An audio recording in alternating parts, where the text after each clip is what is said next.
What's up everyone, welcome my YouTube channel knowledge and fencing. मेरा नाम है हुजैफा और आज अपन लोग बात करेंगे उस गेम के बारे में जिसका कीड़ा भाई साहब पूरी दुनिया में मचा हुआ है। और अगर इंडिया की बात करें तो इस गेम को खेले बिना तो यहाँ के लोगों की रोटी भी हजम नहीं होती, और अगर हजम हो भी जाए तो रात को सोते वक्त भी ये लोग स्नाइपिंग और पट से हेडशॉट मारते रहते हैं, जिसकी वजह से बराबर में पड़े हुए बाप की चमड़े की चप्पल भी इनके सर पर पट से ही पड़ती है। जी हाँ, मैं बात कर रहा हूँ पबजी के बारे में।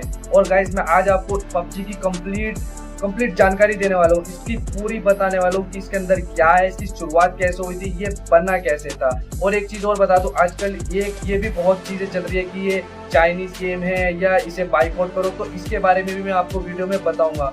और एक और सबसे बड़ी चीज जो कि इसके मैप के बारे में, जो इसके मैप है उनके पीछे सभी के कुछ ना कुछ रियल इंसिडेंट है। वो जो मैप है वो ऐसे ही नहीं है, उनके पीछे कुछ ना कुछ पास्ट में ऐसी घटनाएं हुई हैं जिसकी वजह से वो मैप इसमें डाले गए हैं, और जो उसमें जो फीचर्स है वो सब रियलिटी में हो चुके हैं। तो आप इस वीडियो में बने रहिए, आप इस वीडियो को एंड तक जरूर देखें। हो सकता है वीडियो थोड़ा लंबा बने, पर आप इसको जरूर देखें क्योंकि इसमें आपको मैं पूरी जानकारी दूंगा कि ये आखिर सब कुछ कैसे हुआ।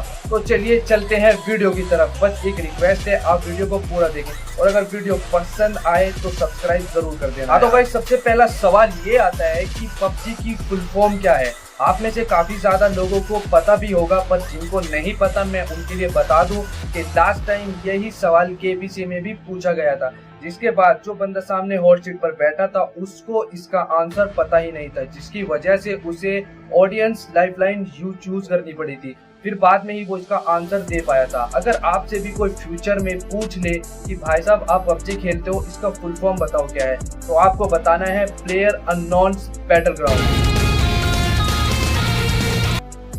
हाँ तो अब बात आती है कि ये गेम किस चीज से इंस्पायर होकर बना था। तो मैं आपको बता दूं, ये एक जापानी मूवी बैटल रॉयल से इंस्पायर होकर बना था, जिसमें होता क्या है, उसमें एक स्कूल के 9th क्लास के 42 स्टूडेंट्स को एक डेजर्टेड आइलैंड पर खाना, मैप और वेपन्स के साथ छोड़ दिया जाता है, और उनको वहां पर एक दूसरे को मारना होता है क्योंकि उनका मिशन ही वही होता है। उसमें होता क्या है, उसमें लास्ट में जो कोई स्टूडेंट बचता है वही उस आइलैंड से बाहर जा सकता है। और इसमें मैं आपको एक चीज और बता दूं, इसके अंदर जो भी वेपन्स और जगह है वो काफी हद तक उस मूवी में मिलने वाले वेपन्स और जगह से मिलती है। इनका नाम है ब्रैंडन ग्रीन, जो कि इस गेम के डिजाइनर है। पहले ब्रैंडन कोई गेम डिजाइनर नहीं थे, बल्कि एक आयरिश फोटोग्राफर थे जो कि थोड़ा बहुत काम वेब डिजाइनर और ग्राफिक डिजाइनर का जानते थे। फिर उसके कुछ टाइम बाद ब्रैंडन ब्राजील चले गए और वहां पर उन्होंने अपनी गर्लफ्रेंड से शादी कर ली, जिसके तकरीबन 2 साल बाद ही उनका डिवोर्स हो गया, जिसकी वजह से वो काफ़ी डिप्रेस रहने लगे, परेशान रहने लगे। और इसी को देखते हुए वो ब्राज़ील छोड़कर अपने घर आयरलैंड वापस आ गए। जिसके बाद में ब्रैंडन टाइम पास के लिए कुछ गेम खेलने लगे, जिसमें शामिल थे call of duty, Assassin's creed, और बाद में उन्होंने आयरलैंड में ही 2 गेमों की और खोज की, जिसका नाम था नंबर 1 आर्मा और नंबर 2 डेजर्ट। ये गेम उन्हें बहुत पसंद आने लगे। अब आर्मा की बात करें तो ये एक मिलिट्री बेस्ड गेम था जिसके काफी मोड हो सकते थे। अब डेजर्ट की बात करें तो ये एक आर्मा गेम का ही मोड था। अब इसमें डेजर्ट में होता क्या था, इसमें ज़ॉम्बीज के साथ लड़ना पड़ता था, जो कि ब्रैंडन को बहुत पसंद आता था। फिर बाद में ब्रैंडन ने डेजर्ट का ही एक मोड बनाया जिसका नाम था बैटल रॉयल, जो कि काफी ज्यादा हिट हुआ। और इसकी पॉपुलैरिटी को देखते हुए सोनी ऑनलाइन एंटरटेनमेंट, जिसका नाम अब डेब्रेक कंपनी है, उन्होंने ब्रैंडन को एक जॉब ऑफर की, क्योंकि वो लोग भी काफी ज्यादा डेजर्ट से इंस्पायर थे और उन्होंने उनको एक सर्वाइवल गेम बनाने को कहा। जिसके बाद ब्रैंडन ने एक गेम बनाया जिसका नाम था H1Z1 किंग ऑफ द किल। ये गेम बनाने के बाद ब्रैंडन ने उस कंपनी की जॉब छोड़ दी। वो फरवरी 2016 में साउथ कोरिया चले गए, जहां पर उनकी मुलाकात हुई चैन किम से, जो कि ब्लू होल कंपनी के सीईओ थे, और वो भी एक बैटल रॉयल गेम बनाना चाहते थे, और वो भी काफी ज्यादा डेजर्ट से इम्प्रेस थे। उनकी टीम एक ऐसा सर्वाइवल गेम बनाना चाहती थी जो आज तक किसी ने ना बनाया हो। फिर क्या था, फिर उनका ये आइडिया देखते हुए ब्रैंडन इम्प्रेस हुए और उन्होंने उस प्रोजेक्ट पर काम शुरू किया। उनकी टीम ने बहुत मेहनत की क्योंकि वो चाहते थे कि ये गेम 1 साल के अंदर ही बन जाए और इसमें खर्चा भी कम आए।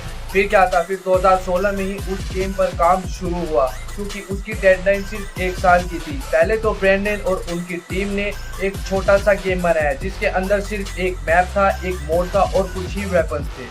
धीरे धीरे गेम का डेवलपमेंट बढ़ता गया और फाइनली मार्च 2017 में इसे लॉन्च कर दिया गया अर्ली एक्सेस के रूप में स्ट्रीम पर। ये गेम गेमर्स को बहुत पसंद आया क्योंकि उन्होंने ऐसा गेम आज तक खेला ही नहीं था।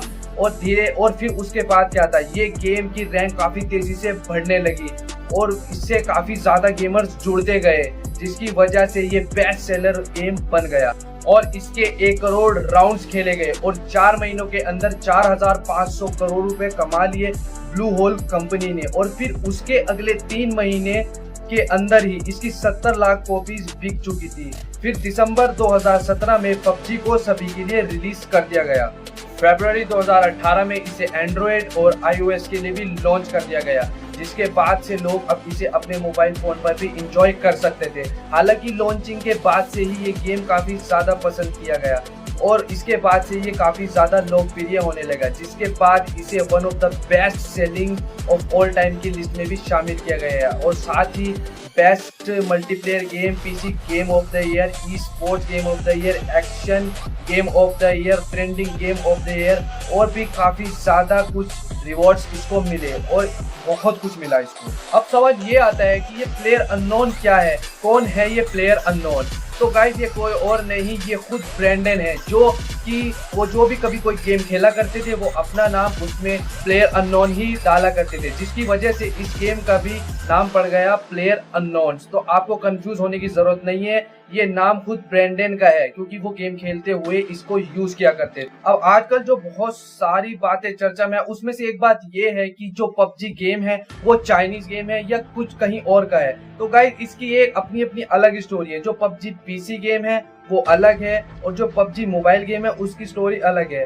तो ये मैं आपको अभी बताने वाला हूँ। अब सबसे पहले जो ये गेम आया था वो आया था पीसी, कंप्यूटर और लैपटॉप के लिए, जो कि बेसिकली डेवलप किया गया था पबजी कॉर्पोरेशन के द्वारा, जो कि ब्लू होल कंपनी के अंडर में आती है और ब्लू होल कंपनी एक कोरियन कंपनी है। तो इससे ये बात तो क्लियर हो जाती है कि जो पबजी पीसी गेम है वो एक कोरियन गेम है।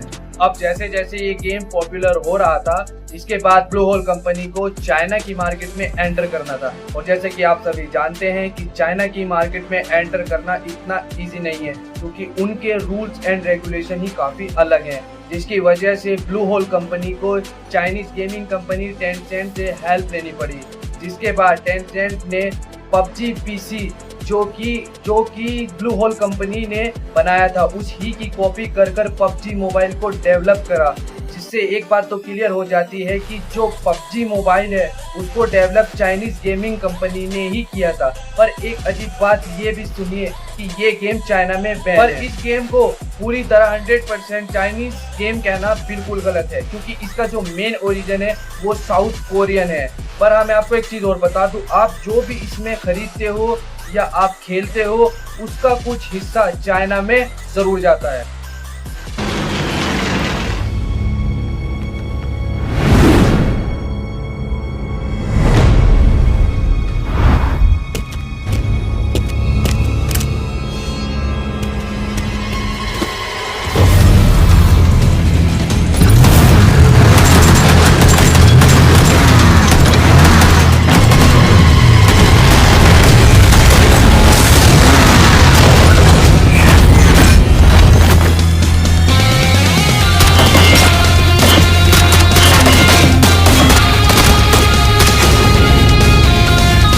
अब अगर हम पहले मैप इरेंगल मैप के बारे में बात करें तो इरेंगल मैप का जो डिजाइन है वो बेसिकली एक रशियन आइलैंड जो कि आपको ब्लैक सी में देखने को मिल जाएगा, ये उससे लिया गया है और इसको जो डिजाइन किया था वो खुद ब्रांड ने ही डिजाइन किया था। और इस मैप के पीछे जो एक रियल इंसिडेंट, एक स्टोरी हुई है वो ये थी कि वर्ल्ड वॉर 2 के दौरान वहाँ पर सोवियत सेना ने कब्जा कर लिया था, जहाँ पर वो अपने खुफिया एक्सपेरिमेंट किया करते थे और वो जो एक्सपेरिमेंट किया करते थे वो वहाँ के लोगों के ऊपर किया करते थे। जिसके बाद में वहाँ के लोगों को उस एक्सपेरिमेंट के बारे में पता चला। फिर क्या था, बस फिर उन दोनों के बीच में, वहाँ की जो भी सोवियत सेना थी और जो वहाँ के लोग थे, उनके बीच में एक वॉर छिड़ गया, जिसके बाद वहाँ पर सब खत्म हो गया। आपने देखा होगा, आपको जो इरेंगल मैप में आप जब उसके अंदर खेलते हो तो आपको उसमें जली हुई गाड़ी, टूटी हुई गाड़ी, टूटे हुए घर और काफी वहाँ पर सब कुछ तहस नहस दिखता है। तो ये बिल्कुल सेम उसी दौरान जो वहाँ पर हुआ था उससे ही इंस्पायर होकर लिया गया है, और इसमें A to Z चीज सिर्फ वो ही दिखाई गई है।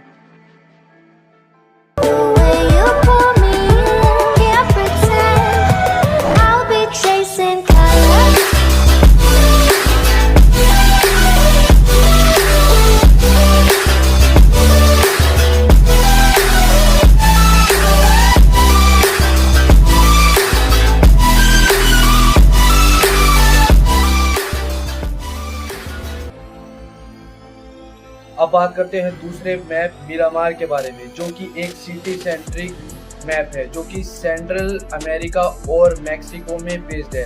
अब इसके पीछे की स्टोरी क्या है वो मैं आपको बता देता हूँ। एक दिन यहाँ पर एक बहुत बड़ा ऑयल डिपॉजिट मिला, जिससे फायदा ये हुआ कि यहाँ की जो इकोनॉमी थी वो आसमान छूने लगी, और यहाँ का जो ऑयल बिजनेस था वो काफी तेजी से बढ़ने लगा।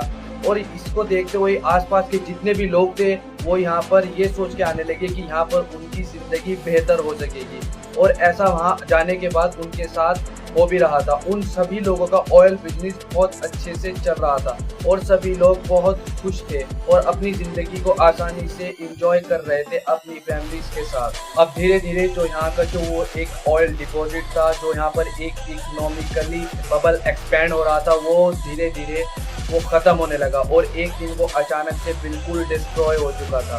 अब क्यों हुआ, कैसे हुआ, इसका जवाब तो किसी के भी पास नहीं है। हो सकता है वहाँ का जो ऑयल डिपॉजिट था वो धीरे धीरे खत्म होने लगा हो, या कोई और वजह भी हो सकती है, पर मेरे ख्याल से शायद ऐसा ही हुआ होगा कि वहाँ का जो ऑयल डिपॉजिट था वो खत्म होने लगा होगा, जिसकी वजह से वहाँ पर ये सब होने लगा एक वहाँ पर। और उसका सबसे बड़ा इफेक्ट जो पड़ा वो पड़ा वहाँ के क्राइम रेट पर। वहाँ का क्राइम रेट अचानक से बहुत तेजी से बढ़ गया, और वो क्राइम रेट जो था वो बढ़ता ही जा रहा था, रुकने का नाम नहीं ले रहा था। अब अगर आपको इसके क्राइम रेट का अंदाजा लगाना है तो आप वो इस तरीके से लगा सकते हो कि यहाँ पर जो जेल के अंदर, यहाँ के प्रिजन के अंदर जो कैदी थे वो भाई रखे नहीं गए थे, उनको जबरदस्ती ठूसा गया था। अब ये देख लीजिए कि वहाँ पर कितने कैदी होंगे कि उनको रखा नहीं जा सकता, बल्कि उनको ठूसा गया था बुरी तरह।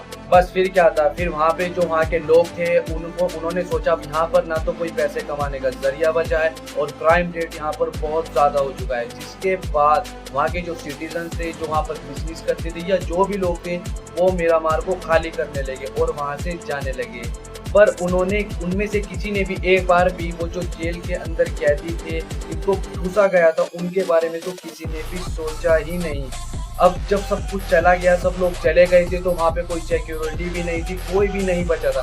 जिसके बाद वहाँ के जो जेल थे वहाँ पर भी कोई सिक्योरिटी, कोई भी मतलब कुछ था ही नहीं। तो वहाँ के जो उसमें जेल में बंद थे लोग, अब वो जेल तोड़कर बाहर आने लगे थे, और जब वो बाहर आए तो उन्होंने देखा कि अब तो वहाँ पर कोई बचा ही नहीं, क्योंकि सब लोग पहले ही जा चुके थे।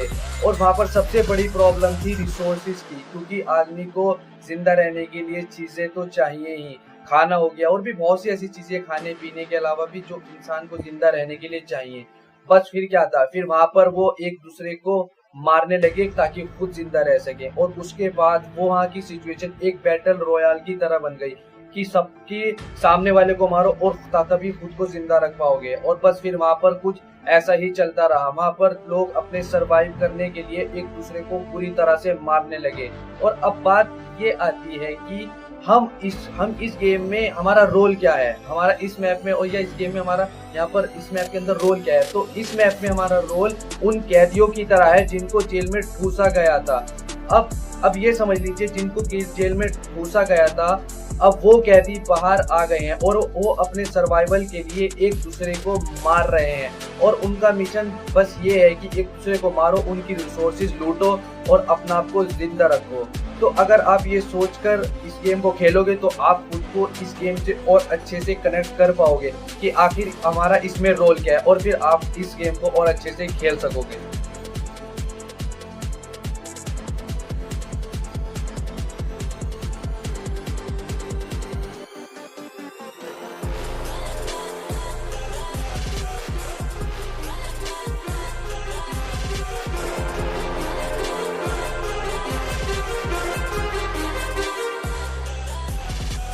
Too many thoughts on my mind, I can't sleep at night, so I just keep writing. I don't need no help, I don't need opinions, so don't waste my time then. I just been living. अब बात करते हैं हम तीसरे map San hoc के बारे में। जी हाँ, सैन हॉक के बारे में। ये जो जगह है, ये मेनली ये जगह थाईलैंड और फिलीपींस के बीच में है। अब इसकी बैक स्टोरी कुछ इस तरह है कि एक किंगडम हुआ करता था जहाँ पर एक राजा था, और वो राजा जो था वो बहुत ही ज्यादा जालिम था। एक तरह से वो बहुत ज्यादा लोगों को परेशान करता था, जिसकी वजह से वहाँ के लोग उससे काफी ज्यादा डरते थे और उसके सभी रूल्स को फॉलो करते थे।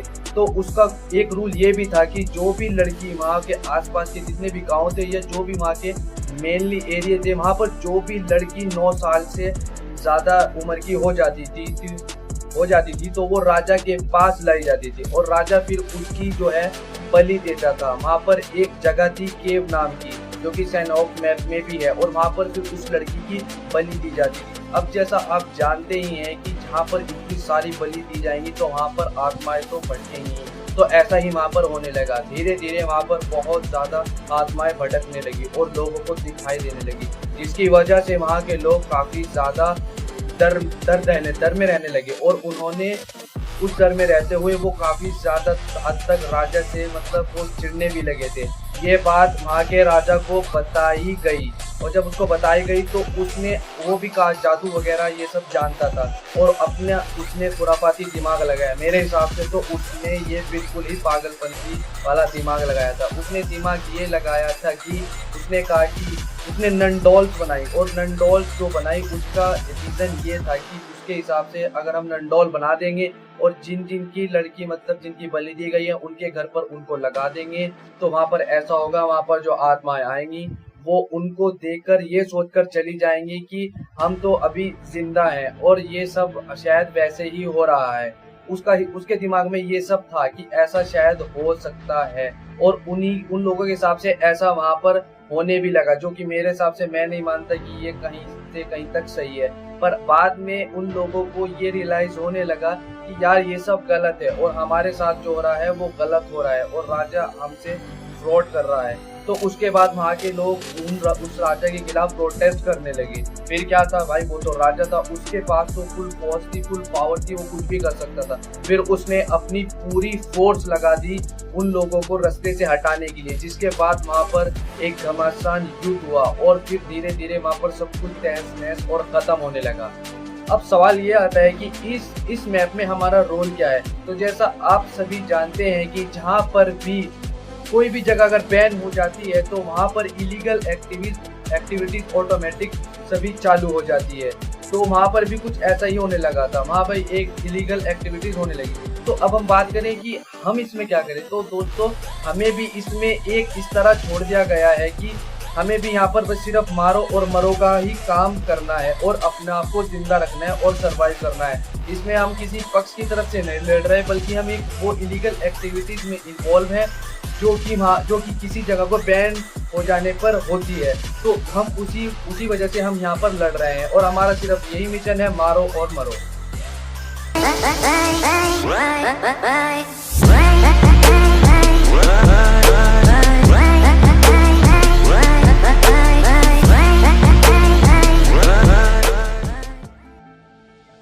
अब हम बात करते हैं चौथे मैप के बारे में, जिसका नाम है वीकेंडी मैप, और इसकी जो लोकेशन है ये एक रशियन आइलैंड है। जी हाँ, ये एक रशियन आइलैंड है, और वहाँ पर भी ऐसे ही स्नोफॉल पड़ती है जैसे कि आपको वीकेंडी मैप में भी देखने को मिलती है। अब ये जो आइलैंड था ये टेक्नोलॉजी में काफी ज्यादा आगे था, और ये धीरे धीरे नए नए एक्सपेरिमेंट कर रहा था और बहुत आगे निकलता जा रहा था। इसने काफी सारे ऐसे एक्सपेरिमेंट किए जिसकी वजह से जितने भी आसपास के लोग थे उनको इनसे प्रॉब्लम होने लगी, और उन्होंने सोचा कि ये लोग इतना एक्सपेरिमेंट इतना टेक्नोलॉजी को आगे बढ़ा रहे हैं, तो क्यों ना हमें भी इन पर अटैक कर इनकी टेक्नोलॉजी को छीन लेना चाहिए और अपने देश में लाकर उस टेक्नोलॉजी से आगे बढ़ना चाहिए और उसको चुरा लेना चाहिए। फिर क्या था, फिर काफी देशों ने इनके ऊपर हमला किया, जिसके बाद वहाँ के जो सिटीजन थे उन्होंने भी बराबर फाइट की और अपने आइलैंड और अपनी टेक्नोलॉजी को बचाने के लिए वो भी उन लोगों से लड़ते रहे। पर बदकिस्मती से हुआ क्या कि वहाँ के जो वो नॉर्मल लोग थे वो वहाँ पे ये फाइट हार गए। अब सवाल ये उठता है कि हम इस मैप में किस रोल से लड़े। तो आपके पास इसमें 2 कंडीशन है लड़ने के लिए। आप किस कंडीशन से लड़ना चाहेंगे। नंबर 1 कंडीशन ये है कि या तो आप वो लोग की तरफ से लड़ो जो कि और देशों के लोग थे और वो इन लोगों को मारकर इनकी टेक्नोलॉजी को हथियाना चाहते थे, और दूसरी सिचुएशन ये है कि या तो आप उन लोगों की तरफ से लड़ो जो कि वहाँ के सिटीजन थे और वो अपने आइलैंड और अपनी टेक्नोलॉजी की रक्षा के लिए लड़ रहे थे। तो अब और मेरे हिसाब से तो मैं इसमें सिचुएशन 2 की तरफ से लड़ूंगा, क्योंकि वो एक पॉजिटिव सिचुएशन है और वो लोग अपने आइलैंड और अपनी टेक्नोलॉजी के बचाव के लिए लड़ रहे थे। वो ऐसे ही फालतू कोई भी युद्ध नहीं कर रहे थे जो कि और देश कर रहे थे। अब आप इसमें किस रोल से खेलते हैं ये आपके ऊपर डिपेंड करते हैं। आप इसमें जिस भी रोल से खेलते हैं, अगर आप खेलते हैं तो आप मेरे को कमेंट बॉक्स में जरूर बताइए कि आप इसमें किस रोल से खेलना पसंद करेंगे।